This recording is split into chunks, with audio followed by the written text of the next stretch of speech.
Hello दोस्तों, आपका अपने YouTube चैनल में फिर से स्वागत है। आज हम आप लोगों के सामने में एक नया टॉपिक और नए मुद्दा को लेकर सामने आए हैं। ये तो मुद्दा आपके लिए बहुत पुराना हो चुका है, क्योंकि जब से देश हमारा आज़ाद हुआ है तब से ही ये मुद्दा हमारे सामने में कई बार आया है, लेकिन अब तक जो है ना इसका सॉल्यूशन नहीं निकला है। हमारे देश के अंदर में ये युद्ध हमेशा बना हुआ है और पता नहीं कब तक हमें इस अंधकार में जीना पड़ेगा और जीते हम लोग चले जाएंगे। लेकिन क्या हमारा ही लक्ष्य को और हमारा ही तकदीर को क्या राजनेता ही ठीक कर सकता है या राजनेता के हाथों में है हम छोड़ दिए हैं? तो चलते हैं इसी टॉपिक को लेते हुए हम लोग आज बात करेंगे जातीय जनगणना को लेकर कि आखिर हमारे साथ हमारा राजनेता आखिर ऐसा क्या खेल खेल रही है जो देश से आज़ादी से पहले हमारा जातीय जनगणना हुआ करता था, लेकिन आज हमारा जातीय जनगणना के विरुद्ध में पक्ष और विपक्ष दोनों हाथ खड़ा करके खड़ी है। आखिर हमारा इतिहास क्या कहता है और हमारा संविधान क्या कहता है, किस पन्ने में हमारा तकदीर लिखा है,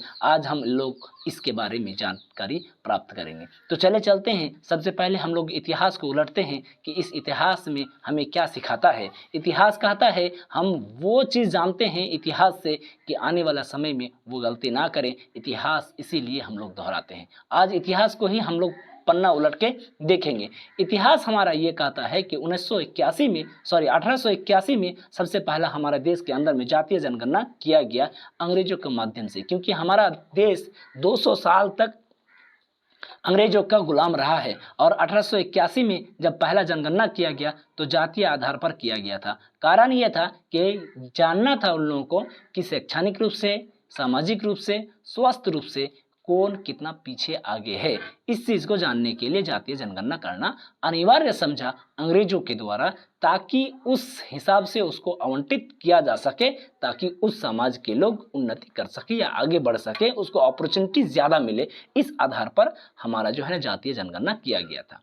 अंग्रेज का ये मानसिकता था कि लोग डेवलप करें और अच्छाई पर फोकस करें। ये हमारा इस बात से हमें ये अंदाजा होता है। इसी तरह से प्रत्येक 10 साल के बाद जातीय जनगणना किया जाता था। इसी तरह से जातीय जनगणना हो ही रहा था। 1931 में लास्ट जनगणना हमारा जातीय के आधार पर हुआ, जिसमें ये बात का पता चला कि हमारे देश के अंदर में 4146 जाति लगभग रहते हैं हमारे भारत देश के अंदर में। लेकिन 1941 ईस्वी में जब फिर से जातीय जनगणना किया गया तो उस जातीय जनगणना को डिस्प्ले यानी प्रकाशित करने से हमारे कुछ राजनेता लोग रोक दिए। रोकने का क्या उद्देश्य था, उस समय से लेकर आज तक जो है ये एक प्रश्नवाचक चिन्ह बन के हमारे देश के सामने में और हमारे सामने में रखा गया है। आखिर क्या उद्देश्य है कि इसको उस समय से लेकर आज तक जो है ना रोका गया है, ये आपको और हमें समझने की आवश्यकता है, क्योंकि जब तक आप और हम ना जागेंगे तो राजनेता हमारे हित के लिए कभी सोचेंगे नहीं। अगर सोचना होता तो राजनेता सिर्फ हमें ताली बजाने के लिए या थाली बजाने के लिए हमें छत के ऊपर खड़ा करके नहीं पिटवाता। ये आपको और हमें समझने की आवश्यकता है। चलते हैं आगे, हम लोग और देखते हैं कि जातीय जनगणना क्यों और किस आधार पर हमारे देश के अंदर में लागू करने के लिए अनिवार्य धीरे धीरे बनते हुए आ रहा है। 1951 में जब जातीय जनगणना किया गया, जब देश हमारा आज़ाद हो गया, संविधान भी बन गया, 1951 में जातीय जनगणना करने से पहले या जनगणना करने से पहले इस बात का संविधान में उल्लेख कर दिया अनुच्छेद 340 में कि जातीय जनगणना करना हमारे हित के लिए है, क्योंकि उससे हम लोग को ये बात पता चलेगा कि हमारे देश के अंदर में कौन सी जाति, कौन सी समुदाय को कितना राशि आवंटित या किस योजना को देना है या बांटना है। इसका हम लोग को उल्लेख वहाँ से प्राप्त कर सकते हैं। ये हमारा संविधान देती है। लेकिन कुछ लोगों का कहना है जातीय जनगणना हमारा केंद्र सरकार कर सकती है, ना कि राज्य सरकार। ये स्पष्ट रूप से संविधान में नहीं है, बट राजनेताओं का कहना यह मानना है कि केंद्र सरकार ही इसका जातीय जनगणना कर सकती है। लेकिन उस समय जो 1951 में जातीय जनगणना जो किया गया, उस जनगणना में ये स्पष्ट रूप से लिख दिया या कह दिया कि दो ही जाति को हम लोग डिस्प्ले करेंगे, एक अनुसूचित जाति और एक अनुसूचित जनजाति को ही। बाकी ओबीसी एंड अदर कास्ट को डिस्प्ले करने से यानी प्रकाशित करने से रोक दिया। और वही चलन जो है आज तक हमारे देश के अंदर में प्रचलित है या आज तक वही होते हुए चले आ रहा है। लेकिन हमारे देश के अंदर में कई बार इसके लिए बहुत सारा आंदोलन चला। 1980 के दशक में हमारे देश के अंदर में एक केंद्रीय पार्टी होती थी और 1980 के दशक में जो है ना एक आपका राज्य पार्टी जो है उभर के सामने आना शुरू हुआ। कारण ये था कि जिस राज्य में जो कम्युनिटी, जिस समुदाय के लोग ज़्यादा रहते थे, उस समुदाय के लोगों को बहुत सारी चीज़ों से वंचित रखा जाता था और वंचित होने के कारण से उस समाज में कुछ बुद्धिजीवी लोग आगे बढ़ के आए और जो है आंदोलन करना शुरू किया कि आखिर हमारा हक को क्यों मारा जाता है। जिस वजह से जो है ना क्षेत्रीय पार्टी उभर के सामने आने लगी और इसमें आग देने का काम जो है छात्र वर्ग विशेष लोग सबसे ज़्यादा कूदा और वो लोग सफलता भी प्राप्त किया। 1980 तक में इसका जो है ना एक गठन किया गया। 1989 ईस्वी में 1989 में मंडल कमीशन का गठन किया गया और हाईकोर्ट में इसका बहस चला और संसद में भी इसका बहस चला कि जो ओबीसी के लोग हैं उन लोगों को कुछ आरक्षण दिया जाए। लेकिन इसके ऊपर बहस हुआ, लेकिन इसमें कोई फायदा लोगों को नहीं पहुंचा। धीरे धीरे साल 2 साल 3 साल 4 साल बीतते गया और 1990 के दशक में जाके जो है ओबीसी को आरक्षण मिला।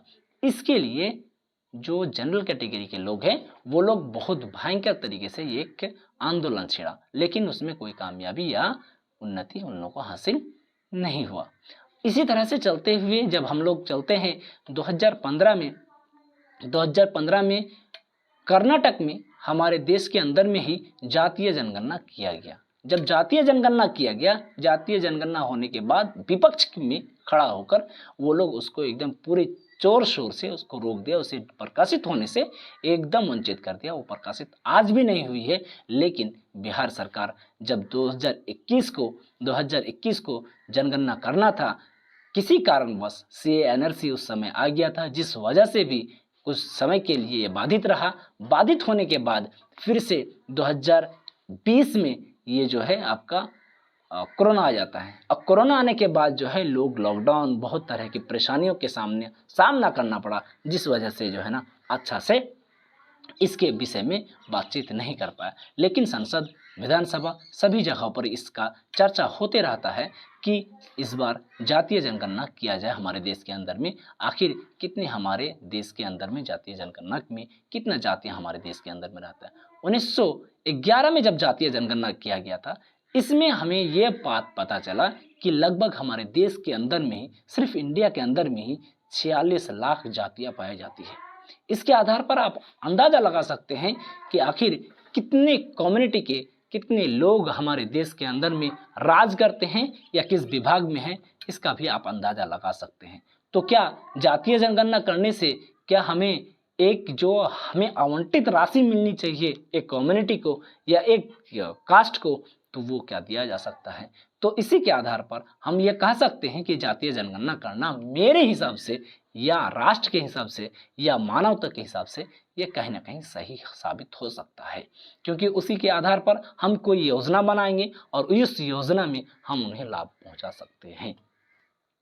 तो इसी तरह से नहीं सुना, लेकिन बीच में बहुत सारा प्रॉब्लम का सामना करना पड़ा। विपक्ष के लोग उसे करने के लिए नहीं दे रहे थे, उसे हाईकोर्ट और कहां कहां उसको घसीटा गया। लेकिन जो है ये संविधान को देखते हुए इस जातीय जनगणना का पक्ष में ये केस को उसका हाथ में मिला, फैसला मिला और जाके जातीय जनगणना जो है ना आज हमारे सामने में प्रकाशित हो चुका है। जो हमारे भारत के एक राज्य है जो जहाँ पर 13,07,25,310 जनसंख्या आज हमारे बिहार के अंदर में जनसंख्या है।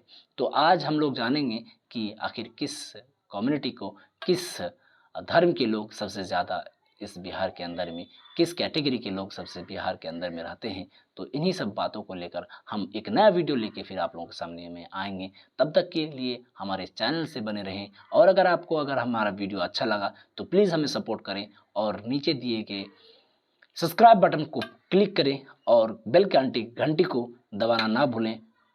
तब तक के लिए दीजिए हमें इजाज़त। धन्यवाद।